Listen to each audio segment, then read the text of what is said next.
Sonia la Roja. Terror teutón.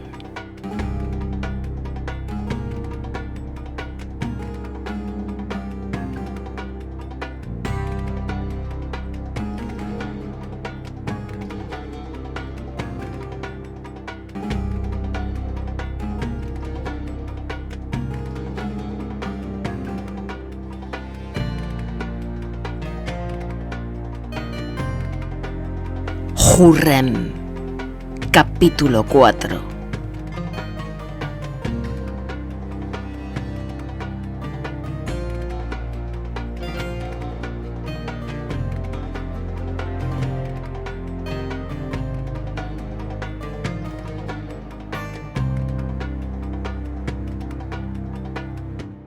Said Giray acudió a su hermano, en ese momento el gran Khan de Crimea, Saadet Giray, y le explicó que tenía a la hermana carnal de Hurrem, o Roxelana, la mujer del sultán. Era algo tan increíble que pensaron que algún beneficio en sus relaciones con el Imperio Otomano podrían obtener. Era un regalo para la sultana, un regalo impensable para una mujer robada en su niñez. Ambos hermanos pensaron que la sultana se volvería loca de alegría y que ambas podrían reunirse de forma que la felicidad devolvería a la vida a la sultana Hurrem. Esto conllevaría a tratos de favor por parte de la favorita Hurrem, y de ahí a un infinito trato como aliados preferentes por parte de Solimán.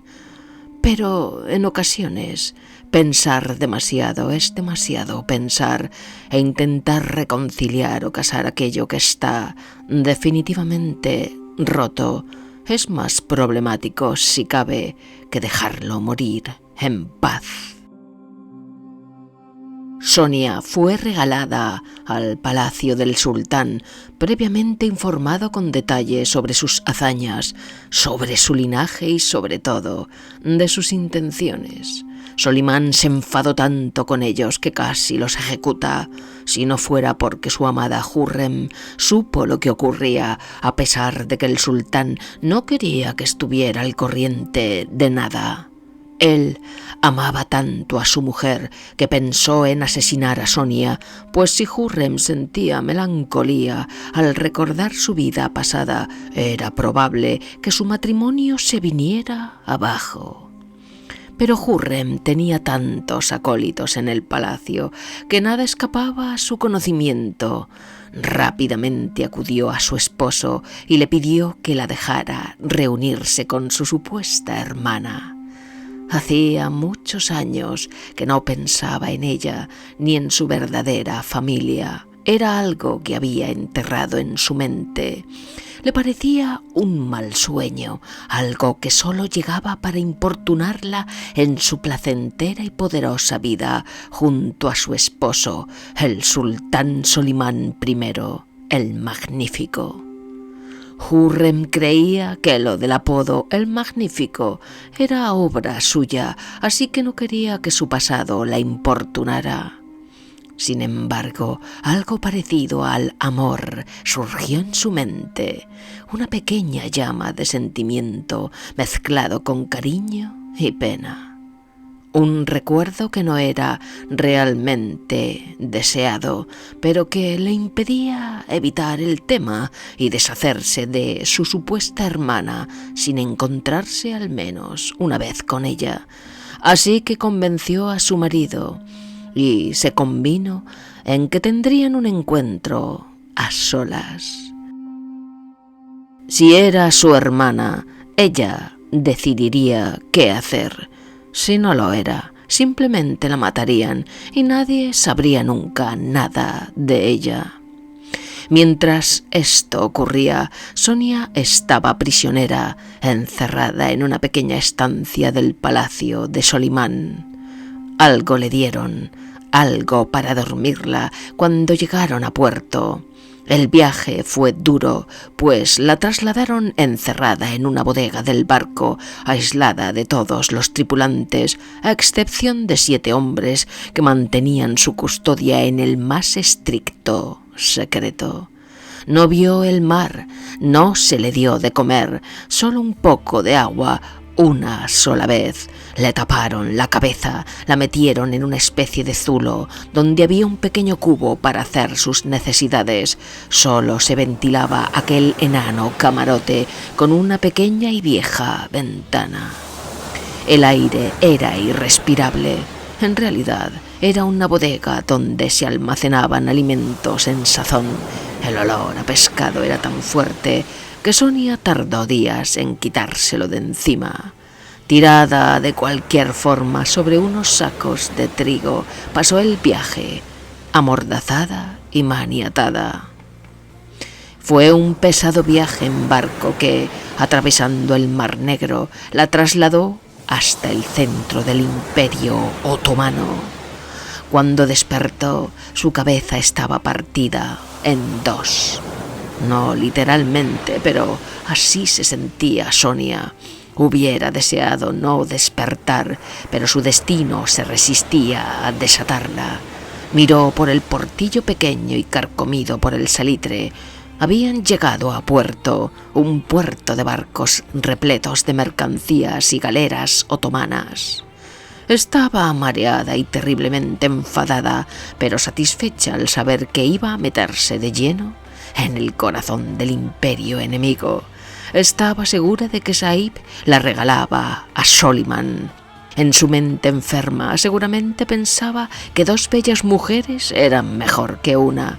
Si era cierto que Alexandra era una favorita de aquel monstruo, Sonia sabía que la liberaría sin dudarlo.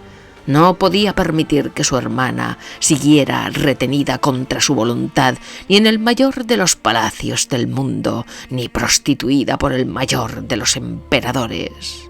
Pero antes de sacarla, la durmieron de nuevo y tapándola de pies a cabeza como si fuera un saco, la descargaron en el puerto y la trasladaron al palacio de Topkapi.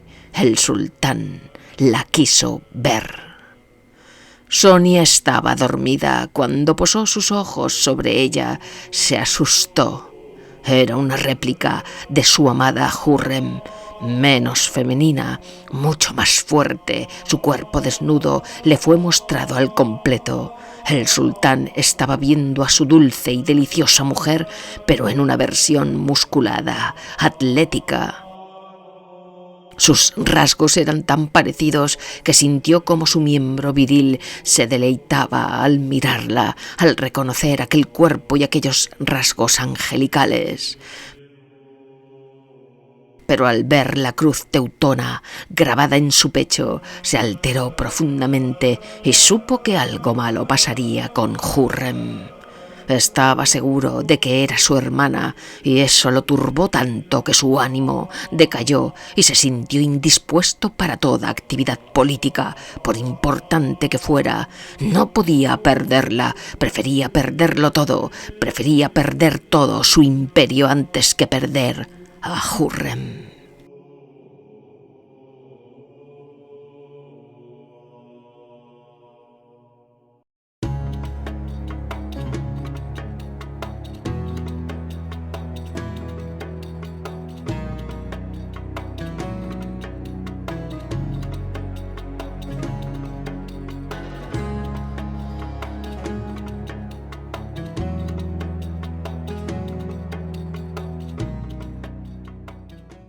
Sonia se despertó en una habitación exquisitamente decorada. Una pequeña mesita con comida y bebida, un aseo para ella sola, así como unas vistas increíbles hacia una bahía desde donde el mar traía la brisa cargada de aromas frescos y livianos. Todo bullía de vida allá afuera. Todo era bello dentro de la estancia.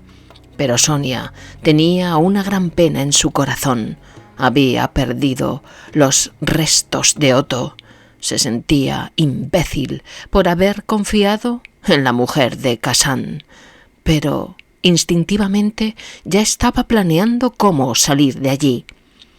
Su sequedad de ánimo la ayudó a pensar, pues el miedo a las represalias, a la tortura o a la muerte suele provocar la parálisis del ánimo y de la esperanza, y Sonia no temía a nada de eso. Para ella todo sufrimiento era bienvenido. En la oscuridad de la noche, a pesar de que la habitación estaba en una segunda planta, calculó cómo salir por una pequeña ventana. Gatearía hasta el tejado. Se asomó para estar segura de las distancias. Capaz de escalar sigilosamente, no le preocupaban las alturas, los muros o los largos trayectos. Lo que le provocaba una gran irritación era estar atrapada. Al mirar durante unos minutos el exterior del edificio, supo que desde esa ventana podría trepar y desde el tejado encontrar sigilosamente una salida. Tenía gran agilidad, su físico elástico y fibroso la había sacado de múltiples situaciones similares, incluyendo la del palacio de Temur. Pero le habían quitado la daga y su espada. La espada era sustituible, pero la daga de Luca no lo era. Tenía que ver a su hermana. La buscaría antes de huir, esperaría el momento adecuado, y aunque no sabía dónde se encontraba exactamente, comprendió que debía estar en una sala del harem del sultán. Observó con detalle toda la estancia y comprendió que estaba hecha para recluir mujeres, seguramente a esclavas sexuales, pues a pesar de estar ricamente adornada y tener todo aquello que una mujer pudiera desear, mostraba ese aire de jaula que toda jaula tiene, aunque sea dorada y esté adornada con las más bellas y delicadas flores. Comió algo de alimento rico y nutritivo, dulces y frutas que no conocía y que nunca había degustado. En cierto modo se sintió extraña, pues todo parecía pertenecer a un mundo demasiado superficial, demasiado hermoso, demasiado postizo, como si alguien se hubiera metido en la mente de una frívola mujer y hubiera creado este habitáculo a su pequeña imagen y semejanza. Ella no estaba acostumbrada a tales lugares, nunca había vivido como una mujer más que cuando fue niña con su familia allá en Rogatyn. No eran pobres, pero su vida era la de una familia humilde que vivía del trabajo duro del campo. Todos, niños y adultos, trabajaban y aportaban a la familia. Mientras recordaba su pasado en el monasterio de los teutones, su austeridad y su régimen de vida, se dio cuenta de que ella era así, recia, firme, sin dudas, sin miedo a la muerte. Su temperamento, su personalidad, era la de aquel mismo edificio que la vio crecer y fortalecerse. Era fría como la piedra de los muros del monasterio de Königsberg, absolutamente firme, y sin embargo sintió una honda pena, no acompañada de añoranza, sino con rabia. No entendía que esa opulencia que la rodeaba fuera aceptable ni justa. Mientras haya un solo hombre sobre la faz de la tierra sin alimento o cobijo, nadie debería vivir así, se dijo. Recordó cómo Otto le explicaba antaño: Hubert, debes entender que siempre habrá pobres en el mundo, pero nosotros estamos aquí para romper las cadenas de la injusticia y desatar las cuerdas del yugo, poner en libertad a los oprimidos y cortar toda atadura. Deberías compartir tu comida con el hambriento y dar cobijo al pobre vagabundo. Cuando veas al desnudo, debes vestirlo y no apartarte de tu propia carne y sangre, pues es nuestra carne como la de Cristo y nuestra sangre como la del Señor. Sonia se sentía oprimida en aquel precioso lugar. Aquel no era su sitio y reflexionó, mirando la hermosa bahía, sintiendo la cálida brisa del mar. ¿En qué sería capaz de hacer si alguno de los infames ismaelitas la deseaba tocar? Pensó en ellos como jaurías del infierno. Por muchas sedas que utilizaran en sus ropajes, estaban podridos por dentro. Estaba claro que no se iba a someter. Mientras así pensaba y su imaginación creaba las más horribles situaciones e intentaba resolverlas en base a sus posibilidades físicas o intelectuales, la puerta se abrió. Primero apareció una delicada mano, blanquísima, después todo el cuerpo envuelto en tan preciosas y finas telas como jamás había visto Sonia. Unos movimientos suaves y sinuosos adornaron los pasos de aquella mujer cuya cabeza cubierta no dejaba ver ni un solo pelo. Los ojos verdes intensos y sus pómulos repletos de graciosas y tiernas peguitas anaranjadas la hacían parecer una chiquilla. Ambas mujeres estaban frente a frente. La guardia de Hurrem se quedó fuera por expresa orden de la sultana. La dignidad de aquella mujer sobrepasaba su físico grácil y ligeramente aniñado. Sonia lo percibió enseguida. Su hermana tenía poder. Su hermana había traicionado a su familia. Temur había vencido a Alexandra. Su alma estaba pervertida. Sus ojos, bellísimos, eran fríos, distantes y hostiles. Sin hablar, Sonia supo que jamás volvería a ser quien fue y se dio cuenta de que su búsqueda había terminado definitivamente. Allí estaba, delante de ella, su única familia viva, directa. Matar a Temur no cambiaba el destino de su hermana. ¿Había hecho justicia? ¿Había hecho justicia? No, el caníbal, su mal, había vencido por completo, pues el alma de Alexandra estaba corrupta y esa era la victoria absoluta. Y no temáis a los que matan el cuerpo, pero no pueden matar el alma, más bien temed a aquel que puede destruir el alma y el cuerpo en el infierno. Recordó esas palabras de Cristo. Sonia entró en un pequeño pero profundo trance de recuerdos. La imagen del caníbal apareció ante su vista y dejó por unos instantes de ver a su hermana. Recordó sus dientes afilados dentro de su retorcida sonrisa. Recordó sus noches de llanto en aquel frío monasterio con los monjes, sola, llorando en un catre, llorando por su mamá, por su papá, por sus hermanos, por su hermana Alexandra, llorando abrazada a una daga fría que era su única conexión con el pasado. Recordó todos esos años de entrenamiento y penurias físicas, todas sus penitencias, su soledad, sus miedos, sus horrores nocturnos, todas sus hazañas como guerrera para ser la mejor, para hacer justicia, para hacerle justicia a ella, a esa mujer indiferente que en ese momento la miraba sin amor. Y por primera vez en su vida se sintió perdida, una pérdida absoluta de fe se apoderó de ella.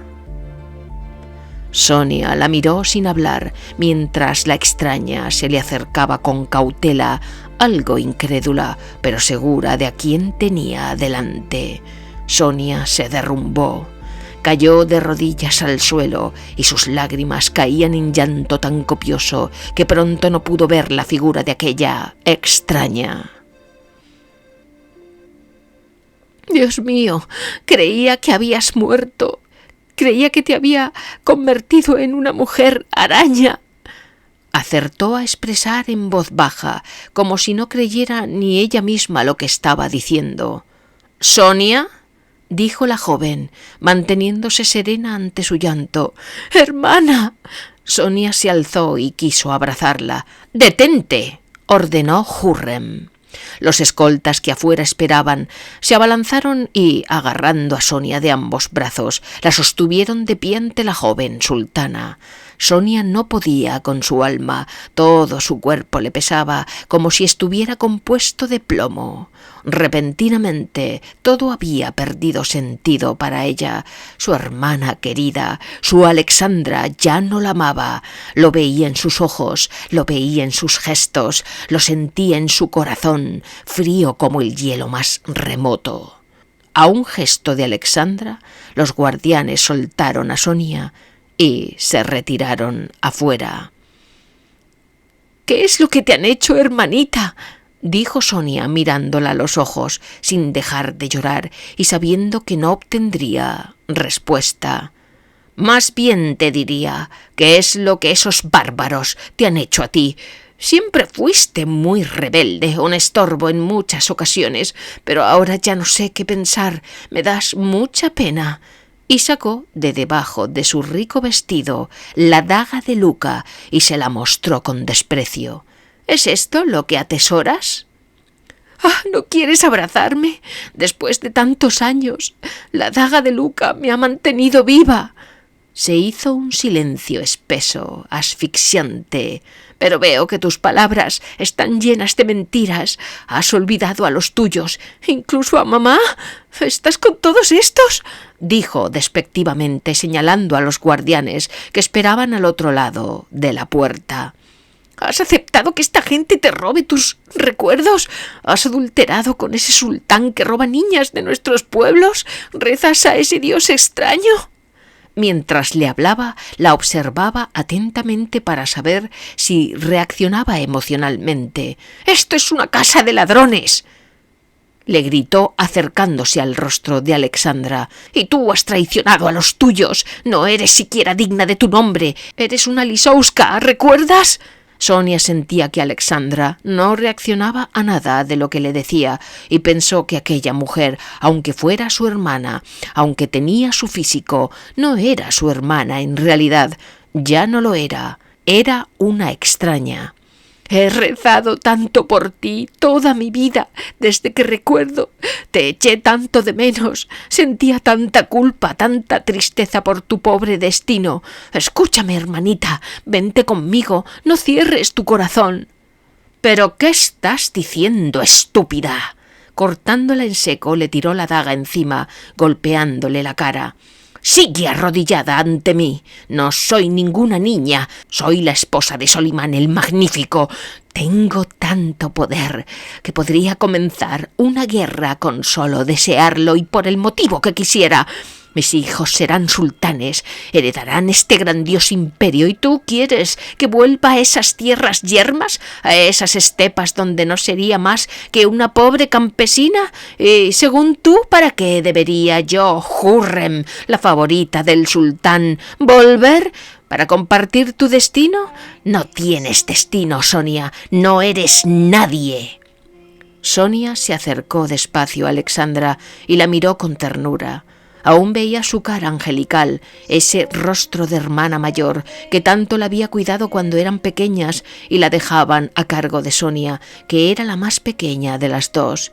Se sentía más calmada, pero la pesadumbre en su alma era tan grande que no pudo pronunciar una palabra más. Se retiró hacia atrás para poder observar la daga de Luca. Tras unos minutos pudo hacerle la única pregunta que tenía sentido. «¿Vas a matarme?». «¿Debería?».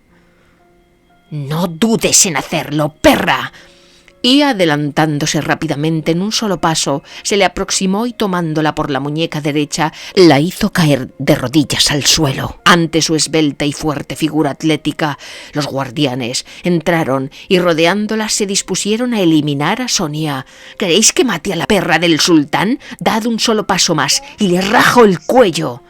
«Tranquilos», dijo a sus guardianes. «No me va a hacer nada. Suéltame, Sonia. Te dejaré marchar. Somos hermanas». «¿Hermanas? Tú no tienes pasado. Has borrado tu pasado. Has traicionado tus orígenes. No eres nada mío. Nada. Puedo cortarte este fino cuello de perra sin pestañear». Hundió ligeramente la punta de la afilada daga en el fino cuello de Hurrem. «¿Con la daga de Luca? Salid todos de aquí o la mato», gritó Sonia. A esas alturas, el sultán estaba informado de lo que ocurría con su adorada Hürrem. Palideció tanto al ser informado de la terrible situación que muchos creyeron que caería a plomo allí mismo, sin sangre, sin vida. ¡Matadla!, gritó. ¡Matadla o moriréis todos! Si le toca un pelo a Hürrem, moriréis todos. Un grupo pertrechado con todo tipo de armas se acercó con cautela hasta la puerta cerrada. Otro, desde el exterior, organizó un asalto. Para ello subirían por unas escaleras hasta la ventana y sin que se diera cuenta, la atacarían con arco y flecha para batirla. La puerta estaba cerrada por dentro. La había bloqueado con algún mueble o de alguna otra forma. Cuando tiraron la puerta al suelo, los que acechaban la estancia desde el exterior ya habían logrado entrar. Hürrem estaba en la cama, inconsciente, atada de pies y manos. Un fuerte golpe la había dejado sin conocimiento. No encontraron ni rastro de Sonia. I need someone to save me.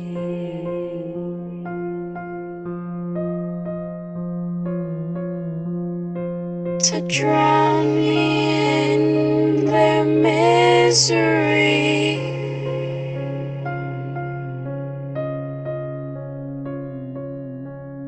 I need someone to kill me.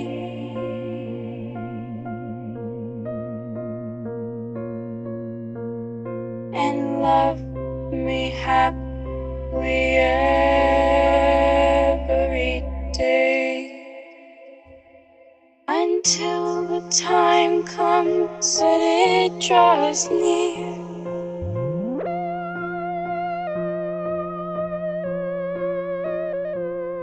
My death is imminent, and they fear.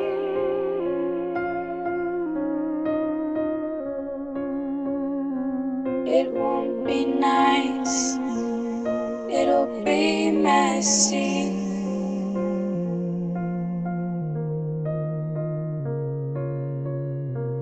So please, I beg, end it for me.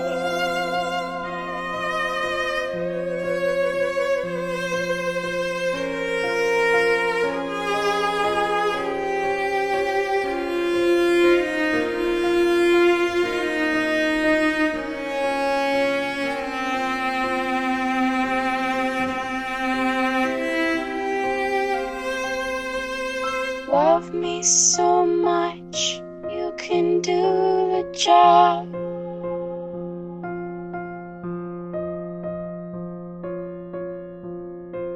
Take me out, don't be a slob.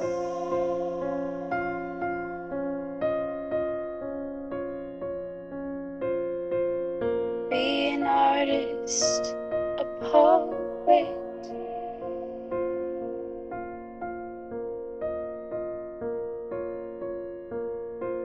Take my heart and destroy